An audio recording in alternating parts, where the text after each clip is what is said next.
Hello friends, welcome to this lecture. இன்றைக்கி நம்ம என்ன பார்க்க போகிறோம்னு பார்த்தீங்கன்னா resource requirement. So resource requirement எதுக்கு யூஸ் பண்ணுறோன்னு பார்த்தீங்கன்னா, ஃபார் எக்ஸாம்பிள் இந்த சினாரியோவில் வந்து ஒரு 3 ஒர்க்கர் நோட் நான் எடுத்திருக்கேன். ஸோ அதில் பார்த்தீங்கன்னா ஒரு நியூ பாட் ப்ளேஸ் பண்ணும்போது கியூப் செட்டிலர் வந்து Kubernetes கிளஸ்டரில் வந்து எந்த நோட் அவைலபிளாக இருக்குன்னு பார்த்து அந்த நோடில் வந்து அந்த பாடை வந்து ப்ளேஸ் பண்ணும். ஸோ இந்த செகண்ட் ஸ்க்ரீன்ஷாட்டை பார்த்தீங்க அப்படின்னா இந்த பாட் வந்து நோடு 1ல் வந்து கியூப் செட்டிலர் வந்து ப்ளேஸ் பண்ணியிருக்கு. ஸோ இந்த மாதிரி தான் வந்து கியூப் செட்டிலர் நெக்ஸ்ட் பாட் கிரியேட் பண்ணும்போதும் செட்டில் பண்ணோம். அதாவது நோடு 1ல் செட்டில் பண்ணோம், அப்படி இல்லைன்னா நோட் 2ல் செட்டில் பண்ணோம். ஸோ ஃபார் எக்ஸாம்பிள் நெக்ஸ்ட் பாடை வந்து நோடு 1ல் வந்து செட்டில் பண்ணுது அப்படின்னு வச்சுப்போம். ஸோ ஒரு கட்டத்தில் வந்து என்ன ஆகும்னு பார்த்தீங்கன்னா இந்த நோடு 1 ஃபுல்லாகிடும். ஸோ நோடு 1 ஃபுல்லான அப்புறமா நோட் 2ல் வந்து அந்த பாடை ப்ளேஸ் பண்ண ஆரம்பிக்கும். ஸோ ஒரு கட்டத்தில் நோட் 2 வந்து ஃபுல்லாகிடும். அதுக்கப்புறம் பார்த்தீங்கன்னா நோட் 3க்கு வந்து ப்ளேஸ் பண்ண ஆரம்பிக்கும். ஸோ அதுக்கப்புறம் பார்த்தீங்கன்னா நோட் 2 வந்து ஒரு கட்டத்தில் வந்து ஃபுல்லாகிடும். ஸோ ஃபுல்லான அப்புறமா இதில் பார்த்தீங்கன்னா தெரியும் நோட் 1 வந்து ஃபுல்லாகிடுச்சு, நோட் 2 வந்து ஃபுல்லாகிடுச்சு. இப்போ வந்து நோடு 3 வந்து ஃபுல்லாகிடுச்சு அப்படின்னா இனிமே கிரியேட் பண்ணுற பாடு வந்து என்ன ஆகும் அப்படின்னா அந்த பாடு வந்து பெண்டிங் ஸ்டேட்டஸில் போயிடும். அதே மாதிரி எரர் பார்த்தீங்கன்னா இன்சஃபிஷியன்ட் CPU அந்த மாதிரி எரர் த்ரோ பண்ணிவிட்டு பாடு வந்து ப்ளேஸ் ஆகாது, அப்படியே பெண்டிங் ஸ்டேட்டஸில் இருக்கும். ஸோ ரிசோர்ஸ் இப்போ வந்து ரிசோர்ஸ் ரிக்வஸ்ட்னா என்னென்னு பார்க்கலாம். ஸோ ரிசோர்ஸ் ரிக்வஸ்ட் அப்படின்னா மினிமம் இருக்குது பார்த்தீங்களா. ஸோ மினிமம் நம்பர் தான் வந்து ரிக்வஸ்ட். ஸோ இதில் வந்து மினிமமாக எவ்வளோ CPU வேணும், எவ்வளோ மெமரி வேணும் அப்படின்னு நம்ம பார்ட் டெஃபினிஷன் ஃபைலில் மென்ஷன் பண்ணுவோம் பார்த்தீங்களா. ஸோ அதுதான் ரிக்வஸ்ட், அதாவது minimum numbers. So part definition ஃபைலில் ஸ்பெசிஃபிகேஷன் கீழே வந்து கண்டெய்னர் செக்ஷன் இருக்குது பார்த்தீங்களா. ஸோ கண்டெய்னர் செக்ஷனுக்கு கீழே ரிசோர்ஸ்னு ஒரு ஆப்ஷன் ஒரு ஃபீல்டு ஆட் பண்ணிவிட்டு ஸோ அதுக்கு கீழே தான் நம்ம ரிக்வஸ்ட்னு ஒரு ஃபீல்டு ஆட் பண்ணுவோம். ஸோ இது வந்து பாடுக்கு நம்ம செட் பண்ணுறதுனால பாடு டெஃபினிஷன் ஃபைலில் இருக்கிற ஸ்பெசிஃபிகேஷன் கீழே வந்து நம்ம மென்ஷன் பண்ணுறோம். ஸோ இதை யூஸ் பண்ணி நம்ம ஒரு பாட் கிரியேட் பண்ணும்போது அந்த பாடு வந்து இப்போது இங்கே வந்து 2 CPU ரிக்வஸ்ட், அதாவது மினிமம் நம்பர் பார்த்தீங்கன்னா 2 CPU, மெமரி பார்த்தீங்கன்னா 4 GB பைட். ஸோ 1 2 3 4 GB பைட்டில் வந்து இருக்குது. ஸோ இந்த பாட் தான் வந்து ஒர்க்கர் நோடில் வந்து ப்ளேஸ் ஆகும். அதாவது 2 CPU 4 GI மெமரி வந்து GB பைட் மெமரி வந்து இதில் அவைலபிளாக இருக்குதோ அந்த ஒர்க்கர் நோடில் வந்து இந்த பாட் வந்து ப்ளேஸ் ஆகும். ஸோ இதில் பார்த்தீங்கன்னா நம்ம வந்து ஒரு கோர் வந்து நம்ம எப்படிலாம் கால் பண்ணணும்னு பார்த்தீங்கன்னா டிஃப்ரெண்ட் க்ளவுடில், அதாவது 1 கோர் ஈக்குவல் டு AWSல வந்து vCPUன்னு சொல்லுவோம். அதே மாதிரி GCPயில் பார்த்தீங்கன்னா 1 கோர் தான் சொல்லுவோம். அசூர்லேயும் வந்து ஒரு கோர் ஈக்குவல் டு 1 கோர் தான். அதர் ப்ரொவைடர்ஸில் வந்து 1 core equal to 1 hyper thread. அதுக்கப்புறம் ரிசோர்ஸ் பார்த்தீங்கன்னா நம்ம ஜிகாபைட், மெகாபைட், கிலோபைட் அப்படின்னு கால் பண்ணுவோம். அதே மாதிரி மேக்ஸிமம் நம்ம இதுதான் யூஸ் பண்ணுவோம் Kubernetesல வந்து ரிசோர்ஸ், அதாவது மெமரி அசைன் பண்ணும்போது GB byte, mebi byte and KB byte. So இதுதான் நம்ம யூஸ் பண்ணுவோம். ஸோ இதில் பார்த்தீங்கன்னா ரிசோர்ஸ் லிமிட், இதுக்கு முன்னாடி ரிசோர்ஸ் ரிக்வஸ்ட்னா என்னென்னு பார்த்தோம். இப்போ ரிசோர்ஸ் லிமிட்னா வந்து maximum number of resource. So இதில் பார்த்தீங்கன்னா CPU வந்து மேக்ஸிமம் எவ்வளோ வேணும்னு பார்த்தீங்கன்னா 2 வேணும். மெமரி மேக்ஸிமம் எவ்வளோ வேணும்னு பார்த்தீங்கன்னா 2 GB பைட். நான் சொன்னேன் பார்த்தீங்களா, GB பைட் தான் மேக்ஸிமம் யூஸ் பண்ணுவோம். CPU வந்து கோரில் வந்து கால் பண்ணுவோம் 1 2 3 4 அந்த மாதிரி. ஸோ ரிக்வஸ்ட்னா மினிமம் நம்பர், லிமிட்னா வந்து மேக்ஸிமம் நம்பர். ஸோ இதில் மினிமம் நம்பர் பார்த்தீங்கன்னா 1 CPU 1 கோர் வேணும். மினிமம் மெமரி பார்த்தீங்கன்னா 1 GB பைட். அதே மாதிரி மேக்ஸிமம் CPU பார்த்தீங்கன்னா 2 கோர், மேக்ஸிமம் மெமரி பார்த்தீங்கன்னா 2 GB பைட். ஸோ இந்த பாடை வந்து நம்ம கிரியேட் பண்ணும்போது மினிமமாக வந்து ஒரு CPUவில் கிரியேட் ஆகும், மேக்ஸிமமாக மினிமமாக ஒரு மெமரியில் வந்து கிரியேட் ஆகும். இது வந்து இந்த பக்கம் இருக்கிறது வந்து CPUன்னு வச்சுக்கோங்க. ஸோ ரைட் சைடில் இருக்கிறது வந்து மெமரின்னு நம்ம அசியூம் பண்ணிக்கலாம். ஸோ CPU பார்த்தீங்கன்னா இதில் மினிமம் வந்து பார்த்தீங்கன்னா 1, மேக்ஸிமம் பார்த்தீங்கன்னா 2. ஸோ அதனால தான் இங்கே 2 காமிக்குது. மெமரியும் அதே மாதிரி தான், மினிமம் பார்த்தீங்கன்னா 1, மேக்ஸிமம் பார்த்தீங்கன்னா 2. ஸோ இங்கே வந்து மினிமம் 1, மேக்ஸிமம் 2 அந்த மாதிரி இதில் கால் ஆகிருக்கு. ஸோ இதில் பார்த்தீங்கன்னா பிஹேவியர் CPU பிஹேவியர் பார்த்தீங்கன்னா, அதாவது நம்ம இதுக்கு முன்னாடி ரிக்வஸ்ட் அண்ட் லிமிட் நம்ம பார்த்துட்டோம். ரிக்வஸ்ட்னா வந்து மினிமம் நம்பர், லிமிட்னா வந்து மேக்ஸிமம் நம்பர். ஸோ மினிமம் இப்போ ரெண்டுமே செட் பண்ணலை. ஒரு பாடில் வந்து லிமிட் அண்ட் ரிக்வஸ்ட் செட் பண்ணலாம் அப்படின்னா அந்த பாடை வந்து ஒர்க்கர் நோடில் வந்து ப்ளேஸ் பண்ணும்போது இது வந்து பார்ட் ஒன்னு வச்சுக்கலாம். இது வந்து பார்ட் டூ. ஸோ பார்ட் ஒன்லேயும் பார்ட் டூலேயும் வந்து ரிக்வஸ்ட்டும் செட் பண்ணல, லிமிட்டும் செட் பண்ணல அப்படின்னா பார்ட் ஒன்னில் வந்து ஒரு கிரிட்டிக்கல் அப்ளிகேஷன், அதாவது ஒரு டேட்டாபேஸ் அப்படி இல்லைன்னா ஒரு லாக் சர்வர் வந்து நம்ம லான்ச் பண்ணியிருக்கோம் அப்படின்னா அது வந்து நிறைய சிபியூ வந்து யூட்டிலைஸ் பண்ண வாய்ப்பு இருக்குது. ஸோ அந்த பார்ட் வந்து இப்போது சிபியூ அதிகமாக எடுத்துக்க இங்கே வந்து நம்ம லிமிட் ரிக்வஸ்ட் செட் பண்ணதுனால அது என்ன பண்ணுன்னா அந்த நோடில் எவ்வளோ அவைலபிள் சிபியூ இருக்குதோ அந்த மேக்ஸிமம் சிபியூ வந்து இது யூட்டிலைஸ் பண்ண ட்ரை பண்ணோம். ஸோ ஒரு கட்டத்தில் அந்த மேக்ஸிமம் சிபியூ ரீச் பண்ண உடனே இந்த பார்ட் ஒன்று வந்து பெண்டிங் ஸ்டேட்டஸில் போயிடும், பார்ட் டூ வந்து பெண்டிங் ஸ்டேட்டஸில் போயிடும். ஏன்னு பார்த்தீங்கன்னா இதுக்கு மேலே வந்து அது ஃபுல்லாக சிபியூ வந்து 100% வந்து யூட்டிலைஸ் பண்ணதுனால ரெண்டுமே வந்து பெண்டிங் ஸ்டேட்டஸில் போயிடும். ஸோ நெக்ஸ்ட் சினாரியோ பார்க்கலாம். இதில் பார்த்தீங்கன்னா நம்ம ரிக்வஸ்ட் வந்து செட் பண்ணல, அதாவது மினிமம் நம்பர்ஸ் செட் பண்ணல, மேக்ஸிமம் நம்பர்ஸ் வந்து செட் பண்ணுறோம். ஸோ மினிமம் நம்பர் செட் பண்ணலாம் அப்படின்னா அது என்ன பண்ணணும்னு பார்த்தீங்கன்னா மேக்ஸிமம் நம்பர் இது வந்து 3 CPU அப்படின்னு கொடுத்ததுனால மேக்ஸிமம் நம்ம 3 கொடுத்ததுனால அந்த 3 CPU வந்து பிளாக் பண்ணிடும் பார்ட் ஒன்னில். So part one part two வந்து இன்னொரு ஒர்க்கர் நோடில் வந்து நம்ம லான்ச் பண்ணியிருக்கோம்னு வச்சுக்கலாம். ஸோ பார்ட் ஒன்னில் வந்து நம்ம லிமிட் வந்து 3 CPU அப்படின்னு செட் பண்ணும்போது அது 3 CPU வந்து ஃபஸ்ட்டு நம்ம அந்த பார்ட் ப்ளேஸ் பண்ணும்போதே அந்த ஒர்க்கர் நோடில் வந்து எந்த ஒர்க்கர் நோடில் ப்ளேஸ் ஆகுதோ அந்த ஒர்க்கர் நோடில் உள்ள 3 CPU வந்து ஃபஸ்ட்டு வந்து ப்ளேஸ் பண்ணிடுறோம். அதுக்கப்புறம் பார்த்தீங்கன்னா பார்ட் டூவில் வந்து நம்ம சேம் கான்ஃபிகரேஷன் யூஸ் பண்ணுறதுனால 3 CPU வந்து இதுலேயும் சேமாக வந்து 3 CPU வந்து அப்படியே பிளாக் பண்ணி வச்சிடும்.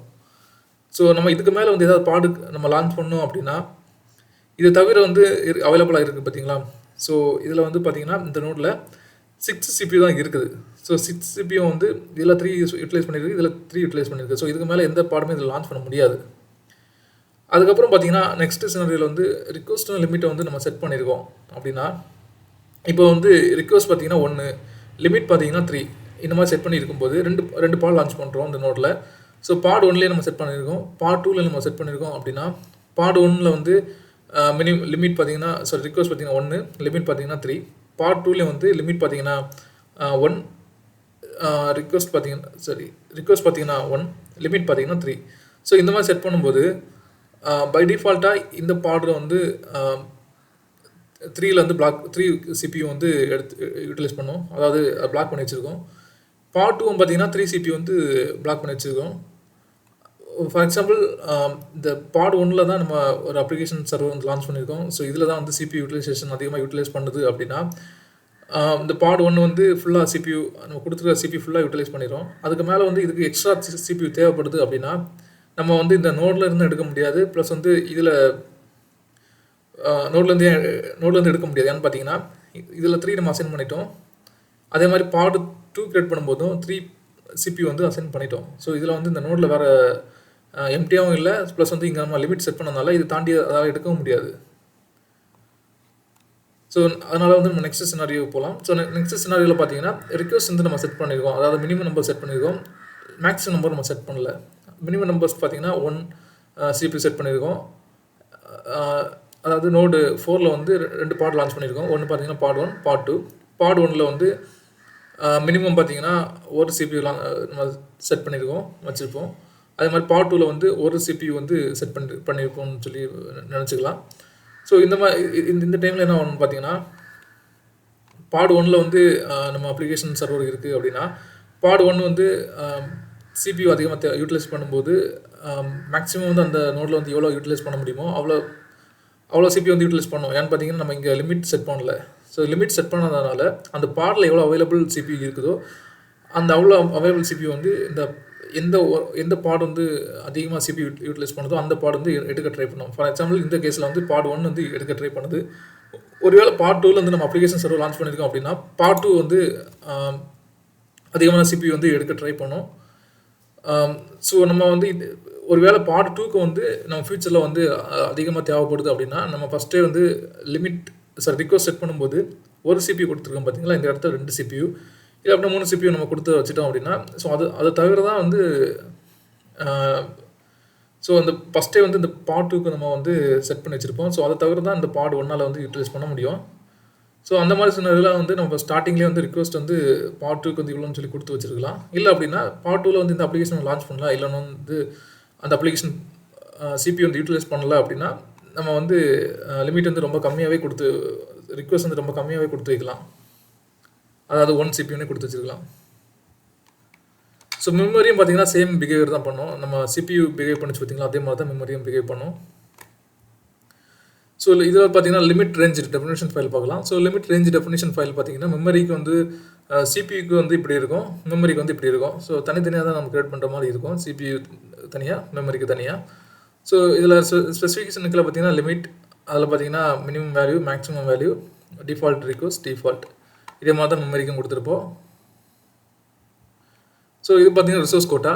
ஸோ ரிசோர்ஸ் கோட்டா நம்ம எதுக்கு யூஸ் பண்ணுறோம்னு பார்த்தீங்கன்னா, இப்போ வந்து இதுக்கு முன்னாடி நம்ம பார்த்ததெல்லாம் பார்த்தீங்கன்னா ஒரு நோட் லெவலில் வந்து எப்படி நம்ம இது பாடுக்கு வந்து ரிசோர்ஸ் அண்ட் லிமிட் செட் பண்ணி, ரிக்வஸ்ட் அண்ட் லிமிட் செட் பண்ணி எப்படி நம்ம பாடை வந்து நோட்டில் லான்ச் பண்ணுறதுன்னு பார்த்தோம். அதாவது நோட் லெவலில் வந்து எப்படி நம்ம ரிசோர்ஸ் மேனேஜ் பண்ணுறதுன்னு பார்த்தோம்.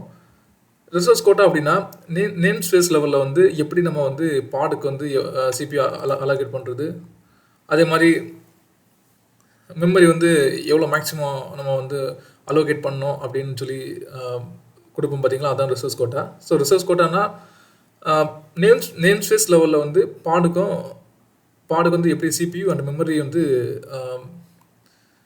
லிமிட் பண்ணுறது, அதாவது செட் பண்ணுறது, சிபியூ வந்து எவ்வளோ மேக்ஸிமம் யூட்டிலைஸ் பண்ணிக்கலாம், அந்த மாதிரி மெமரி எவ்வளோ மேக்ஸிமம் யூட்டிலைஸ் பண்ணிக்கலாம்னு சொல்லி கொடுக்குறது தான் ரிசோர்ஸ் கோட்டா. ஸோ இப்போ நம்ம ப்ராக்டிக்கலாக வந்து எப்படி லிமிட் ரேஞ்ச் செக் பண்ணுறது, அதே மாதிரி அந்த resource and limit and request எப்படி செட் பண்ணுறது அப்படின்னு சொல்லி பார்க்கலாம். ஸோ இங்கே பார்த்தீங்கன்னா a pod called rabbit is deployed, identify the CPU requirement set on the pod. So CPU requirement வந்து இந்த rabbit பாடில் வந்து எவ்வளோ இருக்குன்னு சொல்லி கேட்டிருக்காங்க. So cube control get pods, so cube control describe pod rabbit,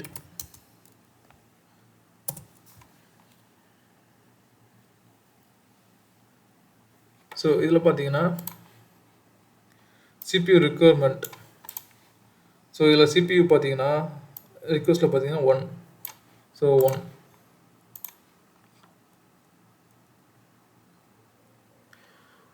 Delete the rabbit pod. Once deleted, wait for the pod to fully terminate.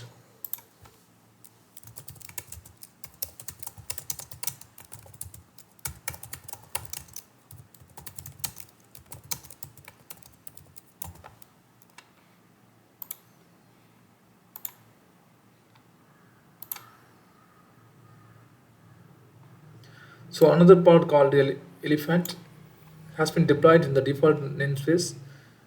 It fails to get a running state. Inspect this pod and identify the reason why it's not running. So elephant ஒரு பாட் deploy பண்ணியிருக்காங்களாம். So அந்த பாட் வந்து running ஸ்டேட்டஸில் இல்லையா, எதனாலும் பார்த்தீங்கன்னா, so இதுலேயே status தெரியுது பாருங்க, out of memory killed. So இந்த ஸ்டேட்டஸ்லேயே வந்து தெரியுது. ஸோ அதை தாண்டி மெமரி இல்லை அப்படின்னு சொல்லிட்டு தெரியுது. ஸோ இது தாண்டி நம்ம டிஸ்கிரிப்ஷனில் பார்த்தாலும் தெரியும், பாட் எலஃபண்ட்.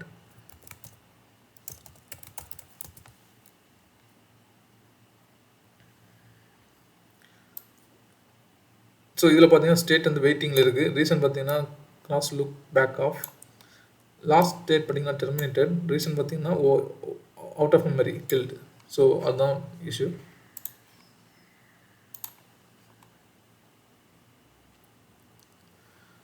ஸோ அதுக்கப்புறம் பார்த்தீங்கன்னா இந்த status out of memory killed indicates that is failing because the pod ran out of memory.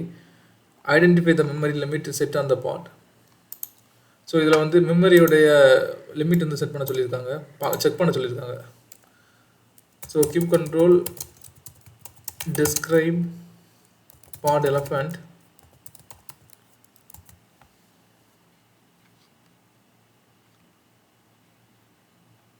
So இதில் பார்த்தீங்கன்னா லிமிட் பார்த்தீங்கன்னா 10 MB தான் இருக்குது, அதாவது 10 MB.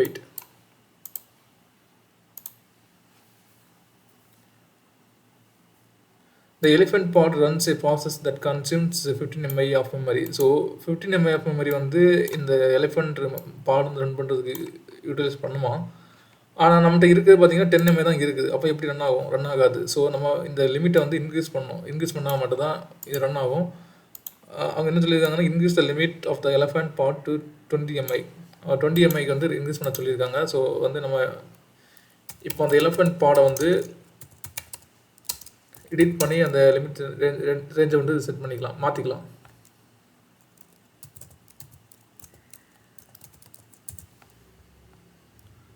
ஸோ இதில் பார்த்தீங்கன்னா லிமிட் இருக்குது பார்த்தீங்களா. ஸோ லிமிட்டை வந்து 10 எம்ஐலேருந்து 20 எம்ஐக்குன்னு சொல்லி மாற்றணும்.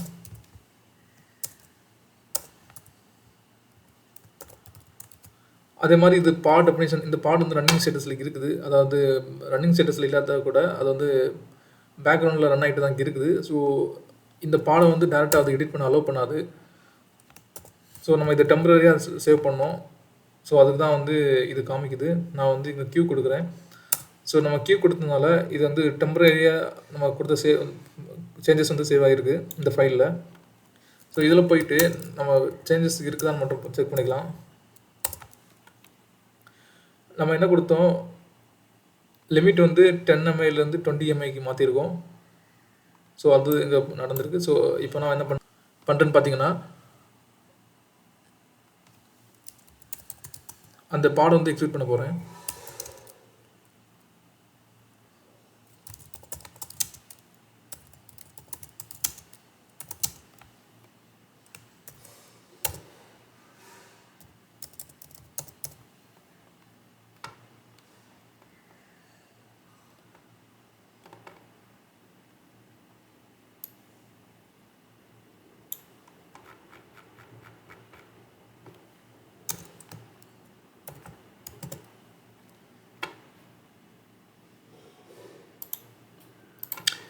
ஸோ இப்போ இந்த பாட் வந்து நம்ம டெலிட் பண்ணிட்டு திரும்ப க்ரியேட் பண்ணியிருக்கோம்.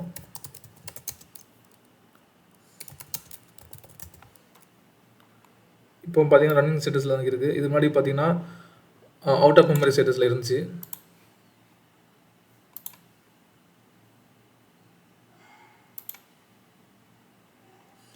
Inspect the status of pod, make sure it's running. இது வந்து இப்போ ரன்னிங் ஸ்டேட்டஸில் தான் இருக்குது.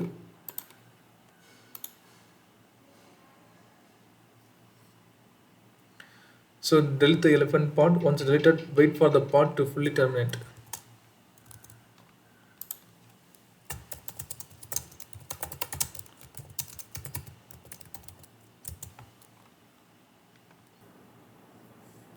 ஸோ இந்த பாட் வந்து டெலிட் ஆயிடுச்சு. இன்றைக்குள்ள வீடியோ வந்து நான் என் பண்ணுறேன் ஃப்ரெண்ட்ஸ். ஸோ இன்னொரு வீடியோவில் வந்து இன்ட்ரெஸ்டிங்கான ஒரு டாபிக் பார்க்கலாம். தேங்க்யூ.